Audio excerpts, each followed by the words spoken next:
Hello guys, welcome back to my YouTube channel. आज हम पढ़ेंगे क्लास 10th का फर्स्ट चैप्टर रियल नंबर वास्तविक संख्या। वैसे मैंने कल भी एक वीडियो डाली थी, पर उसमें कुछ टेक्निकल ग्लिच आ गया था, जिस वजह से उसकी क्वालिटी घट गई है और वो सही नहीं वीडियो। तो आज मैंने कोशिश करी है कि अच्छी से अच्छी आपको क्वालिटी मिले और एक क्वालिटी कंटेंट भी मिले। तो आज हम बिना टाइम वेस्ट करे अपना चैप्टर स्टार्ट करते हैं। कल ही की चीज़ को हम रिविजन करेंगे और आगे की वीडियो भी आपको ऐसी करके प्रोवाइड होती रहेगी। चलो हम बिना टाइम वेस्ट करे स्टार्ट करते हैं। कल हमने पढ़ा था रियल नंबर वास्तविक संख्याएं।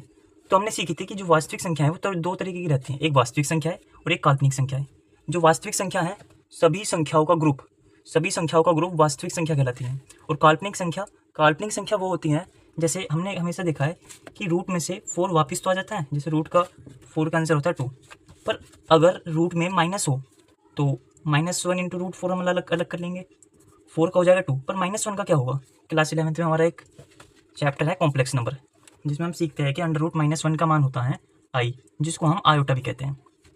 अब हम पढ़ते हैं वास्तविक संख्याएं।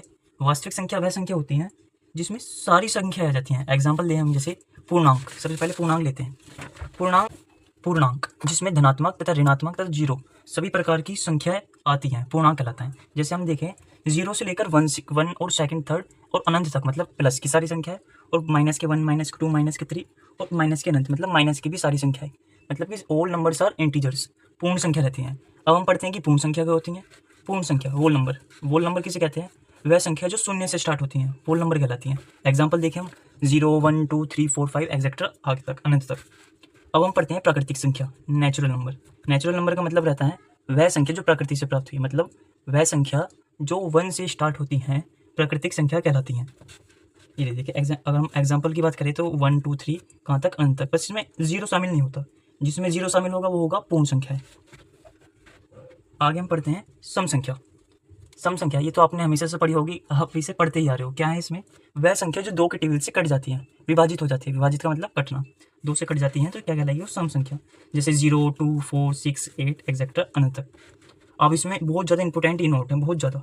नोट में क्या है? जो शून्य है एक सम संख्या है और एक पूर्णांक तो सबको पता होता है, पर हर किसी को नहीं पता होता कि शून्य एक सम संख्या भी है। तो आप इसको बिल्कुल ना भूलें। अब हम चलते हैं अपने नेक्स्ट पेज पे हमने पढ़ ली की हमारी विषम संख्या।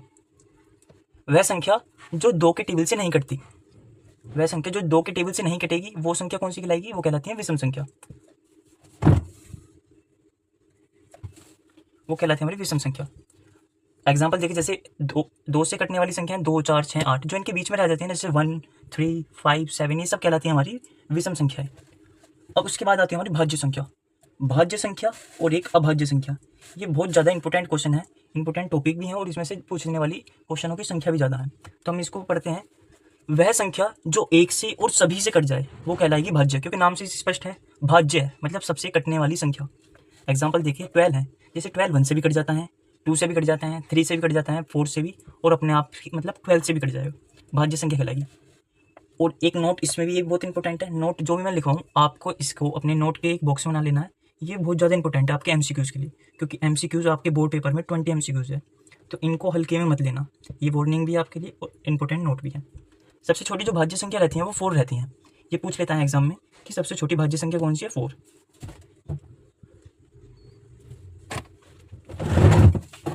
अब आती है हमारी भाज्य संख्या।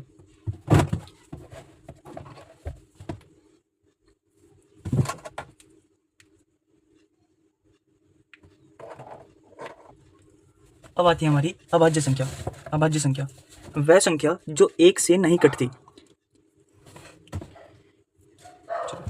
अब आती है हमारी अभाज्य संख्या। वह संख्या जो किसी के टेबल से नहीं कटती, 1 को छोड़कर, क्योंकि 1 से तो सभी संख्या कटी थी हैं। ये क्या है? अभाज्य संख्या। जैसे 13 है, 13 हमारा 1 से कटेगा और अपने टेबल से कटेगा, इसको हम कहेंगे अभाज्य संख्या। तो एक नोट और आता है जो कि इंपॉर्टेंट है, क्या है कि सबसे छोटी अभाज्य संख्या कौन सी है? सबसे छोटी अभाज्य संख्या है 2। अब आगे हम देखते हैं कि 1 से 100 के बीच, 1 से 100 के बीच कितनी अभाज्य संख्या रहती हैं? 1 से 100 के बीच हमेशा 25 अभाज्य संख्या रहती है, फिक्स नंबर है, जो कि आपके एमसीक्यूज में पूछने के लिए इंपॉर्टेंट क्वेश्चन है। अब हमारे अगला क्वेश्चन है दशमलव संख्याएं। दशमलव संख्या किसे कहते हैं? दशमलव संख्याएं, डेसिमल नंबर, वे संख्याएं जो डेसिमल में रहते हैं, मतलब पॉइंटों में रहते हैं, उसको हम क्या कहेंगे? दशमलव संख्याएं। ये जैसे 2.6, 2.5 एक्सेट्रा कुछ भी हो सकता है। जो परिमेय संख्या और अपरिमेय संख्या आपने सुनी है वो डेसिमल नंबर के टाइप रहते हैं। जैसे डेसिमल नंबर के 2 टाइप है, एक होती है हमारी परिमेय संख्या और एक रहती है अपरिमेय संख्या, रेशनल नंबर, इरेशनल नंबर। पहले हम पढ़ेंगे रेशनल नंबर। वह संख्या है जो p अपॉन क्यू के रूप में रहती है, जो p अपॉन क्यू के रूप में रहती हैं, परिमेय संख्या कहलाती हैं। और जहाँ p और q कहाँ है, p और q क्या होते हैं ये आपको पता होना चाहिए। p और q होते हैं हमारे पूर्णांक। पूर्णांक मतलब कि पूर्ण अंक, जो अभी हम बिल्कुल पढ़ कर आए हैं पीछे, जैसे 2, 4, 5, -2, -5 एक्सेट्रा कुछ भी हो सकता है। 0 भी एक पूर्ण संख्या है। पर क्या, जो क्यों है कभी भी आपको 0 के बराबर नहीं रखना है, ये एक शर्त है। अगर आपने 0 के बराबर रख दिया तो वो हो जाएगा अनंत, और अनंत नहीं परिमेय संख्या है और नहीं अपरिमेय संख्या। ये भी आप नोट डाउन कर सकते हैं, इंपॉर्टेंट बात है ये। जैसे मैंने बताया था p अपॉन क्यू के रूप में, तो कुछ भी हो सकता है क्योंकि p क्यू क्या है, पूर्णांक संख्या, 2, 9 कुछ भी। तो एग्जैक्टली क्या है, परिमेय संख्या। और अपरिमेय संख्या क्या है, इसमें सब कंफ्यूज होते हैं, तो आपको हमेशा ये बात ध्यान रखनी है क्या, कि वह संख्या जो रूट से बाहर नहीं निकल पाती, निकलेगी तो पर पूरी नहीं निकलेगी। एग्जाम्पल जैसे √5, जबरदस्ती हम इसको निकाल देंगे तो पॉइंट में तो आंसर आ जाएगा, पर इसको हमें ओवरऑल ऊपर से देखना है।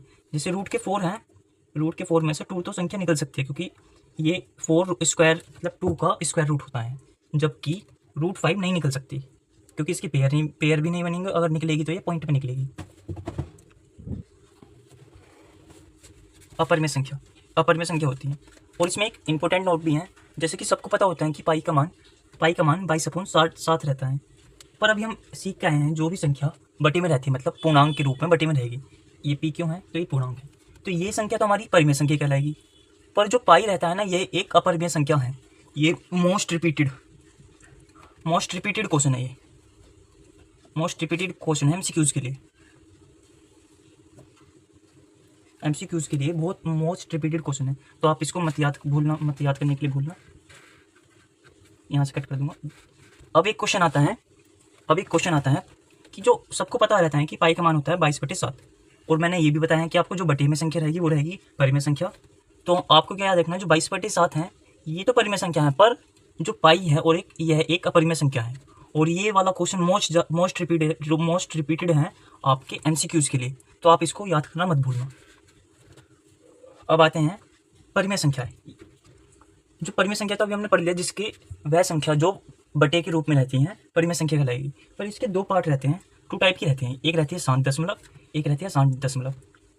शांत दशमलव वह संख्या जो पूरी कट जाती है, या इसकी 2 डेफिनेशन चलती है मार्केट में, कौन कौन सी, वह संख्या जो पूरी कट जाती है शांत दशमलव, या जिस संख्या के हर में, हर मतलब जो ऊपर वाला रहता है वो रहता है अंश और नीचे वाला रहता है हर। जैसे इसमें 22/7 में देखिए, ये होगा अंश और ये होगा हर।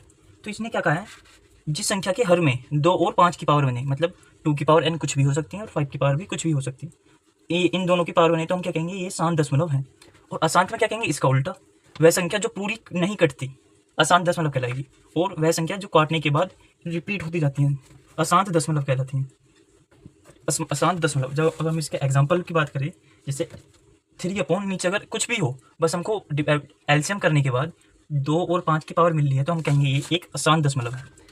अगर किसी भी संख्या को काटने के बाद, कोई भी संख्या काटने के बाद वो हमेशा रिपीट होती जाए, मतलब उसका कोई अंत ही ना हो, अनंत तक जाए, तो ऐसी संख्या को हम क्या कहेंगे, अशांत दशमलव।